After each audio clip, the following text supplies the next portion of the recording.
అంజలి చూడనట్టుందే, పొరపాటున దాటుతుందేమో. అంజలి వద్దు, నన్ను చూసిన ఆనందంలో పరిగెడుతుంది, ఖచ్చితంగా దాటుతుంది.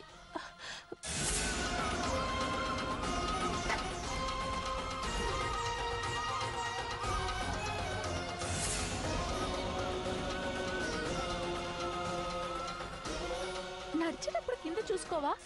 నేను రావడం ఆలస్యం అయితే ఎంత ప్రమాదం జరిగేదో తెలుసా? ఏం జరిగేది? నువ్వు దిష్టినీళ్ళని దాటుండేదానివి. దాటితే ఏమవుతుంది? కీడు జరుగుతుంది, ఇంట్లో చెడు జరుగుతుంది. ఇంకెప్పుడు అలాంటిది కనిపించినా పక్కకు చూసి వెళ్ళు, అర్థమైందా? అలాగా. అవును, ఈ పూలు చాలా బాగున్నాయి. ఎవరి కోసం? మీ అపర్ణత్తయ్య కోసం. అపర్ణాత్తయ్య కోసమా?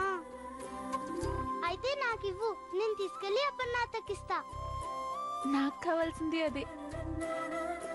సరే, జాగ్రత్తగా తీసుకెళ్లి అపర్ణత్తయ్యకి మాత్రమే ఇవ్వాలి, ఇంకెవ్వరికి ఇవ్వకూడదు. అలాగే, అపర్ణాత్తయ్యకిచ్చి కీర్తి అక్కిచ్చిందని చెప్తాను. కాదు కాదు, నాయుడు బావ ఇచ్చాడని చెప్పు. నువ్విస్తే నాయుడు బాబా పేరెందుకు చెప్పాలి? అదంతే, నీకు చెప్పినా అర్థం కాదు. నువ్వు వెళ్ళి నేను చెప్పినట్టు చెప్పు చాలు. నో, నేను సుకన్య కూతుర్ని, అబద్ధం చెప్పను. అమ్మో, అమ్మ సగం నస దీనికొచ్చింది. ప్లీజ్ అంజలి, పాప నాయుడు బావా అపన్నకి పువ్వులు ఇవ్వాలని ఎంతో ఇబ్బంది పడుతున్నాడు. కాకపోతే నిన్నటి నుంచి ఒకటే తలనొప్పి, దాంతో అతను రాలేకపోతే నేనే ఇద్దామని వచ్చాను. ఇప్పుడు నాయుడు బావ ఇవ్వలేదని తెలిసిందనుకో, పాపం అపన్నతే ఫీల్ అవుతుంది. అర్థమైంది, నాయుడు బాబు ఇచ్చాడని చెప్తాను. సరేనా? సరే, thank you. Bye Anjali. Bye.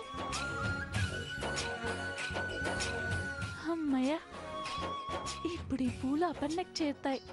వీడి ప్రేమ కథకి ఒక దారి దొరికింది.